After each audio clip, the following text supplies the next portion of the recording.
In our opinion, Spider-Man's got the best rogues gallery in superhero fiction.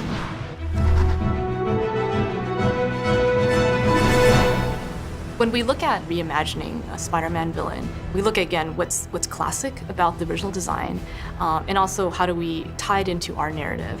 How can we get a character that's existed for decades, and how can we do our spin on him so that it's modern and very specific to the game?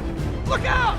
Electro's probably one of my favorite villain designs. And it was one of those things that I looked at his design, I'm like, the green and the yellow are iconic, so we should definitely keep that. In our Electro's origin, what if his face got scarred? But they're not just randomly all over the place. They're actually in the shape of the starfish mask. Vulture! Long time no see! Vulture was one of those that we knew we wanted because he could fly, and that presents a really fun challenge for the player. What I really love about Vulture is that classic green that he has, but also modernizing his suit. So we actually gave him a flight mask, and if you look at it really carefully, it's shaped like a vulture's beak.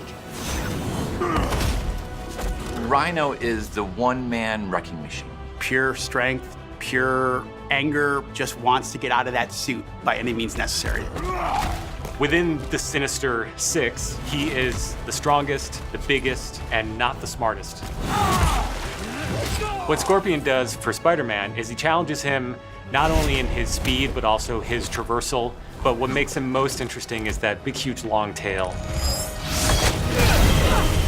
So we chose Mr. Negative because we wanted people right away to know this was a different, unique experience, something they haven't seen before. When we first meet Mr. Negative, we only know him as Martin Lee. He's the nice guy who Aunt May works for at the Feast, and they run these homeless shelters. What I really like is that you see Martin Lee as Peter, but you see Mr. Negative as Spider-Man. You have that ultimate version of two worlds colliding. This is gonna be something they haven't played before. So you have this mix of threats. Mr. Negative, he is truly the dark side of himself and of everyone. You have a big Rhyno stomping at you. You have Scorpion with the tail coming out of there. You have Vulture striking from above. And then you have Electro, who is striking you from a distance. And there's one more villain that we have not shown yet. I promise you on September 7th, you'll understand why he's my favorite.